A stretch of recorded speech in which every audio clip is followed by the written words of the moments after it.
Hello there, Byakamizu desu, and welcome to my review of Your Turn to Die. For the past few days, for the ones who follow me on social media, I've been doing a challenge that consists of doing 6 characters in cosplay. This challenge has been going somewhat viral because it is done by cosplayers, artists, a mashup of both. So I asked people to give me suggestions, so I would make cosplay of characters suggested to me. Of course, I did some of the suggestions. I also did some that I wanted to try, and with the clothes I have available, I tried to do characters that I've never done before. And one of the suggestions that piqued my interest was made by Sarah, in Instagram Sarah Hill Silver, that suggested me to cosplay Sarah. But Sarah Chidoin from Your Turn to Die. So I was very curious about this suggestion. I noticed it was a game, somewhat of a RPG, light novel style, so lots of dialogues, decisions. It's a point and click game, and I tried to figure out if it was free, and it seems it is. So I think it's also available on Steam, but I'm not sure. But I played on a browser because they have an official website where you can play free on the browser, and it saves your progress and everything. So I'm going to do a small review with no spoilers about this game. So, first things first, let's talk about the story with no spoilers. The game for now has 3 chapters, and each chapter is divided by 2 parts. I have here, I took some notes so I don't forget. The first chapter, the first part, we start in the ground floor, so we're following Sarah Chidoin's story. She is basically the main protagonist, and we see everything for her point of view. And she ends up in this mysterious place where they put life and death games. Nobody understands why they are there, so Sarah is there with a friend, Joe, and she also finds lots of characters. I don't know how many they are. I think they say at some point that they gathered about 21 people, and it's really fascinating how you make decisions throughout the game since the very beginning, and you can't exactly predict how those decisions will affect the game. So, talking about the story, basically, she ends up in this like building that they don't know how they got there, and they start to do puzzles, and those puzzles will give them clues how to move on to the next one, and they will be faced with decisions in life and death games. That's basically the main plot of this game. You are really presented in the beginning that you must choose who dies or who lives. At the same time, you are fighting for your life, so it's a really difficult decision to make. So the first chapter, in the first part, we are in the ground floor. We learn the basics of the voting system because this game has a subtitle that is, I think it's something like majority vote. So by majority, you will decide who lives or who dies, and you are faced with that decision for the first time in the first part. And to finish that first part, a character dies by majority vote, and the characters are really thrown because they just voted without thinking, and they didn't predict that this would have consequences. So this is a very how do I say it? It's not anticlimactic, but it's a very unpredictable death, and it's a really hard way to finish the first part. There are small puzzles that you do and small games that you do across this challenge, and then there is the main game. The main game is a very interesting plot because you're supposed, once again, to decide the things by majority vote. But you have a role defined to you.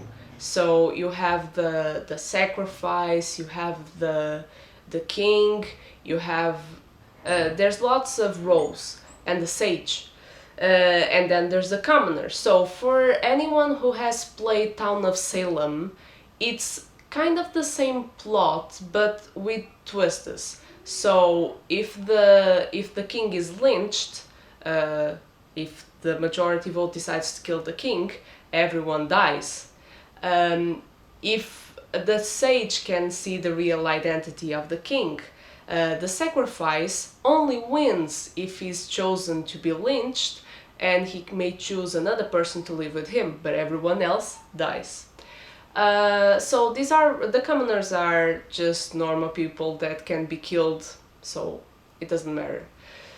The point is, so the characters are trying to convince each other of their roles and are trying to be fair to each other, because they throughout the game they are building trust relationships, and it's really hard because they know they can't skip the game, so they have to vote someone to die, but they just can't choose. So, and it's really terrible because imagine if you sacrifice, if you choose someone to be lynched like a commoner or a sage, because the only role of the sage is to know the true identity of the king, that person dies, but the sacrifice also dies, because the only way for the sacrifice to survive is by being chosen, but then only he and his choice survive. And it's really difficult because they are trying to convince each other, they are trying not to lie, at the same time they are trying to defend themselves because nobody wants to die, and it's really heartbreaking. I think one of the best points of this game is that in this discussion part, because you are only one character in the middle of about 10 or 12 characters discussing and trying to defend themselves, and the dialogues are so well done and the personalities are so well defined that at a certain point you just forget that this is supposed to be AIs. You start really caring about the characters because they are really trying to survive. They are trying everything, and for example, Sarah is placed as the trustworthy person. I think this is defined by the game because there's no reason for Sarah to be trusted based on the decisions of the player, I think. But the characters at some point, they just start to talk to you and plead for you to trust them and for you to help them, and it's really heartbreaking. There's one game, for example, at a certain point of the game, that you must play like some kind of Russian roulette. So you are given 6 dummy bullets and 3 real bullets, and you have, I think, 10 seats, or maybe it's 9 seats. 5 of them are occupied with dummies and 4 of them are occupied by real characters. So if you don't know how to, and you are the one that's going to shoot everyone because you have to shoot all the bullets in your hand, and it's really difficult to do that. I actually managed to do the puzzle without seeing any spoilers, and I won't give you the solution, but I was really stressed out when doing the puzzle. It was one of those moments in the game that I felt like their lives are in my hands, so if I screw this up, someone is going to die. I don't know if the game would continue normally if I killed someone by mistake, but fortunately I didn't, so I don't know. And then the characters are just trying to know more about each other, but at the same time they have things about their past that they don't want to tell. And you are really trying to discover more about the characters. Why are you there with them? Why them? And it's really a really in-depth game. I think there are really good mechanics. The parts, as I went through the chapters, became more and more interesting because I thought after presenting the majority vote thing and the main game that it wouldn't be really interesting because it would be the repetition of the same thing. But they managed to introduce new characters, to introduce new ways of using the majority vote, and it keeps you always on your toes. You're always trying to see what you can do next. I'm still not sure how much your decisions affect the game, so I think I had a really nice playthrough. I understood because at a certain point, so in before chapter 3, the game asks you questions about your progress so far, and I could understand that there are some main decisions because they presented me two characters and I obviously decided to kill one or kill the other. So I think those are the main decisions, but I don't know how much the dialogues before that affect the way those deaths happen. But it's a really good game of decision. I love the way the characters are written. The characters are all very. They feel very real. No one is without a fault. Uh, Everyone seems human enough. And they introduce the dolls. I really like the dolls because they are really quirky. They are basically inhumane because they don't care if you die, they are just there to have fun. But it's a really well constructed, and that the game shows various plot points. You understand that whoever created this death penalty game is trying to achieve something. Maybe the strongest or the smartest of them all to survive, and they have bets of who has the most probability of winning. It's really complicated. There's lots of small plot points that move the story forward, and I think it's a really mesmerizing game. It's really difficult to do a review of it without giving away spoilers or major events of the game because I didn't have any moment I felt like crying for the characters, but it's all so well made. At a certain point, they even include the insanity level, because Sarah is really affected by the death of one of the characters, and they try to do this insanity level. I didn't reach any point where Sarah would be really scarred by this insanity, because I avoided situations where the insanity would rise. So I don't know what it makes, but I think she must die of insanity or something like that. But it's a really cool mechanic, and I think everyone should try this game. It's a little bit long, so the 3 chapters, the game isn't yet finished because, for what I understand, they're still missing the part 2 of the chapter 3, so the story it didn't end. But and the chapters are really long. Each part is really long, so you'll have hours of fun, hours of intense thinking, decision, puzzle making, and it's really, I think it really worths your time. As for the characters, I don't have. I think each character is special in its own way, but my favorite characters are Sarah Chidoin and for whom suggested me that I cosplay Sarah.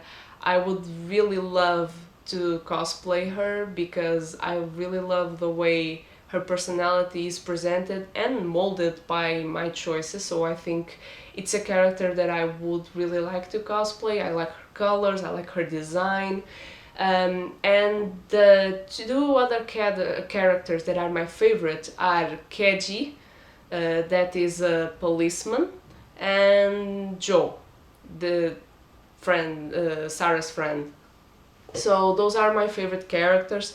Every character has a very specific design. I love the art. I love the gore moments because there are moments where they do close-ups on the faces and there are psycho murderous expressions.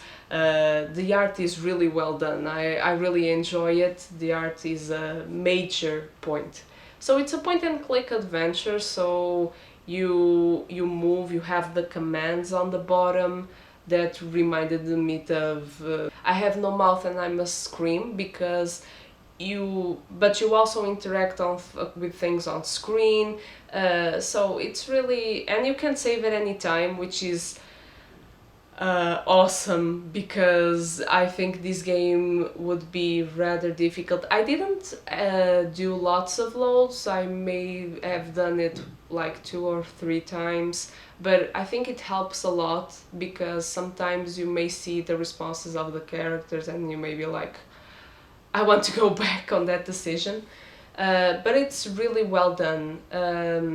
The music, I really enjoy the soundtrack. I don't think it's over the top, but I think it's really well done to convey the ambience. And sometimes there were these really quiet moments when you don't hear a thing, and it's really stressing, and I think those silence moments are really well chosen and well done. You don't have voice acting. uh, I could say it's a shame, but at the same time I didn't miss it especially. So um, I think it could be a nice addition, but it doesn't make much difference. I hope you want to play this game for yourself. I will put the link in the description for anyone who wants to visit the browser and play it. You don't need to install anything, you just need to play it. And hope you have fun. See you next time!